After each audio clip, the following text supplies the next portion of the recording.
I'm Billy, and I'm a level 1 chef. I'm Joe, and I'm a level 2 chef.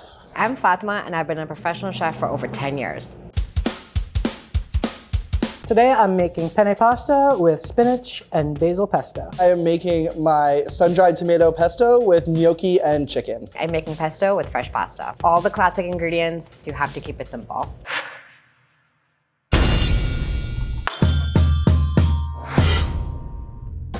Pesto.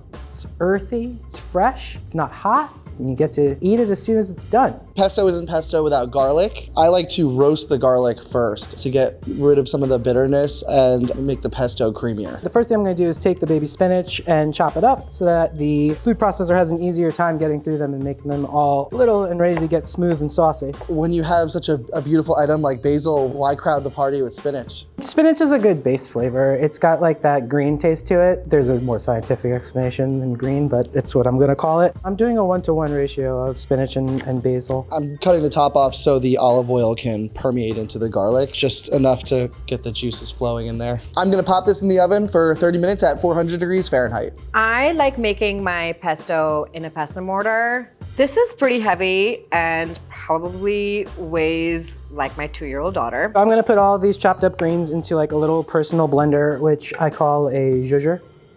Zhuzh. My garlic is out of the oven. This is exactly what I was going for. Just roasty, olive oily, garlicky goodness. Now that the greens are in a place where I could work with them, I'm going to put them into the zhuzher and start pulsing it so that they get chopped even finer. Would you look at that greenage fly?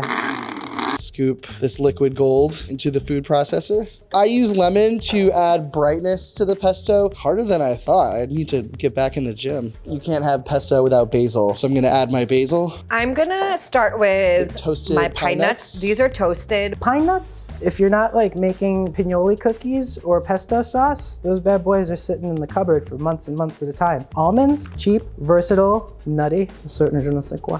Beautiful sun-dried tomato. Just a clove of garlic. Pinch of salt. A generous amount. I'm gonna start pounding out these 3 ingredients. The salt acts as an abrasive. The oils in the garlic and in the pine nuts are starting to come out, so I'm getting this nice paste. These elements are gonna be as small as they're gonna get, and it might be time to introduce the oil and turn it into a sauce. Okay, let's see if I can get this on correctly. I did it. I'm gonna start adding the basil.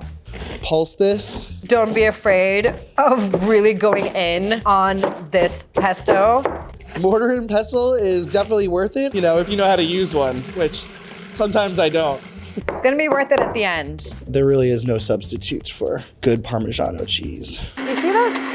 That's pesto! Oh! The smell is starting to fill up the room. That's perfect. If you're doing it on the orange juice scale, this would be like some pulp, but I'm happy with it. You can see that the pesto is pretty wet, and I haven't added any water to it or anything like that, which is why I'm not gonna add that much oil. The oil is just for a little bit of flavor, and it's gonna prevent it from oxidizing and turning brown. You don't want it too brown or too green. That's how you know the ratio of sun-dried tomato to basil is correct. Salt to taste. I like a lot of salt. Time for pepper. I'm gonna use some pre-minced garlic. All the hard work done for you already. I'm gonna start adding the cheese, Parmesan, a lot of earthy, nutty, salty, a touch of pecorino, bit of a sharper note. I like adding the olive oil right at the end because it gives me more control. It prevents me from making a very oily pesto. I'm tired. But at the end, when you make the dish, it's so worth it. And you're like, oh, this is why I put all that effort in. A traditional pesto, it has to be green. I'm not gonna add lemon juice because it's gonna oxidize and turn my pesto. The lemon zest adds a little bit more aroma. I wanna add more cheese. Don't judge me. Oh, I really like that with the lemon. Delicious. It's like I surprised myself. Ladies and gentlemen, we have a pesto. Now I need something to put this on. I used a lot less water than you traditionally would. Put the pasta in now while the water comes to a boil. I saw somebody do this on the internet once and it seemed like a really smart idea, so I'm gonna copy it. Penne is a great pasta for pesto. It's got a lot of surface area to pick up sauce. I always associate penne with like baked ziti. Ooh, look at that. You could fill that with pesto.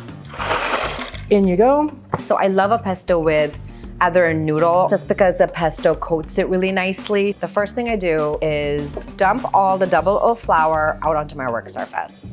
I'm making a volcano, and so I'm making space right now for the lava, which is gonna be the eggs that I'm gonna add. I'm gonna add the salt to the eggs. I break the yolks and I'm gonna scramble the eggs a little bit, basically just bringing the dough together, working quickly, get rid of my fork and start using my hands to bring the dough together. I feel like my dough is ready and it's looking good. I'm gonna wrap this and let it rest. Pasta is in the water. Got a nice generous pinch of salt. Always, always salt your pasta water. You want to add a ton of salt so that it tastes like the Atlantic Ocean. My dough has been resting for 45 minutes. I'm gonna start rolling out my pasta with this handy dandy electric roller because I'm not about to roll it by hand, and run it a couple of times.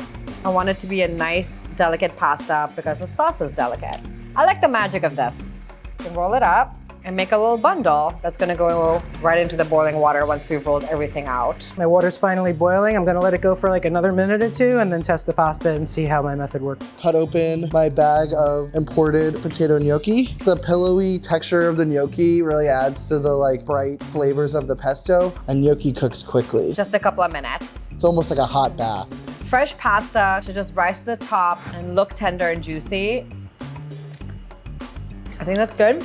Perfect. So my gnocchi is finished and I'm going to save some pasta water. Pasta is done. The texture is tender, but still has a little bit of bite to it. Al dente. I'm gonna add some cherry tomatoes as a little brightener, a little bit of acid, and also it just breaks up the monotony of colors. You're gonna have a little green, a little red, a little white. Hey, abundance, all right. I am going to salt and pepper my chicken breast. I don't need to put any other seasoning because the pesto is going to season it in my finished dish. I recently discovered Calabrian chili oils and I'm obsessed. I like to add it to pastas to add a floral component and a heat component. I'm just looking to bloom the Calabrian chilies in oil to flavor the oil. I'm going to lay them away from me so that I don't splash hot oil into my face and ruin my good looks. Slice right down the middle. Whoop. Hey. Now do it until you're tired of doing it. This is done. The oil is looking nice and bright and red. And that is what I was going for. I'm going to rest it so that the juices absorb back into the chicken so that when I slice it open over my pasta, all the juices don't just run out. I'm gonna transfer all of this pasta to this pan. My gnocchi is hot and it's strained and I'm putting it on a low heat. Time to incorporate halved tomatoes, boiled penne, pesto. What do you think of that? I'm gonna add 2 heaping tablespoons of pesto. Give it a nice toss. Mix in the pesto with the pasta, and I'm just gonna add a little bit of the pasta water as well. Beautiful. Getting a nice glossy pasta. I gotta move fast on this because you don't want it to stick to the bottom of the pan. Pasta should be served from pan to plate and eaten immediately. Someone once told me that the key to doing this properly is doing it slowly. Garnish tomatoes. Thanks for coming, ladies. My sliced chicken. My chili oil. This is the remnants of my pesto pulverization from earlier. Drizzle a decadent bit across the top. A little bit of grated Parmesan on top. Can you add too much Parmesan? Can never have too much cheese. And then pick a couple of my favorite basil leaves here. And I think 3 is a magic number. And that is my penne pasta with pesto sauce. And that is my homemade sun-dried tomato pesto with chicken. And I'm ready to dig in.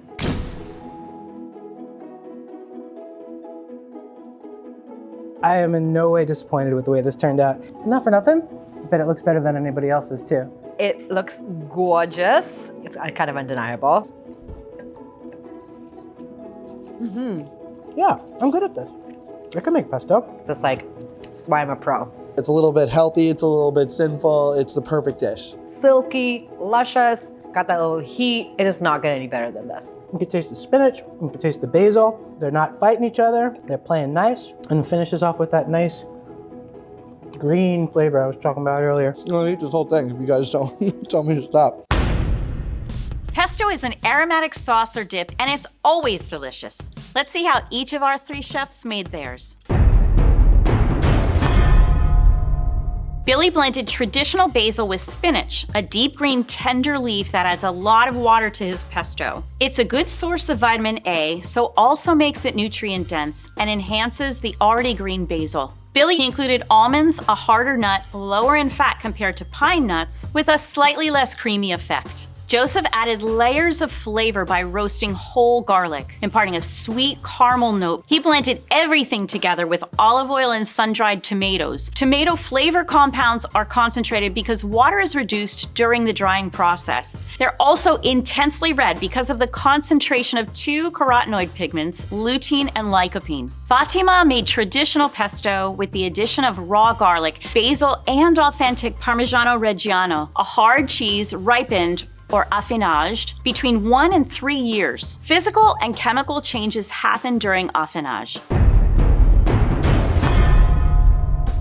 Billy used a handheld blender, which required a lot of oil because he shredded his greens first, so it collected on the bottom of the bowl. Joseph used a food processor for blending all of his ingredients together. Fatima used a mortar and pestle, an ancient tool that crushes and grinds food into pastes or powders. It's a slower, manual process with minimal heat of friction added, as you might find with a high-velocity electric food processor. Fatima was able to see the progression of how her sauce came together and used less oil than our level 1 and 2 chefs in order to get a smooth, rich and creamy consistency.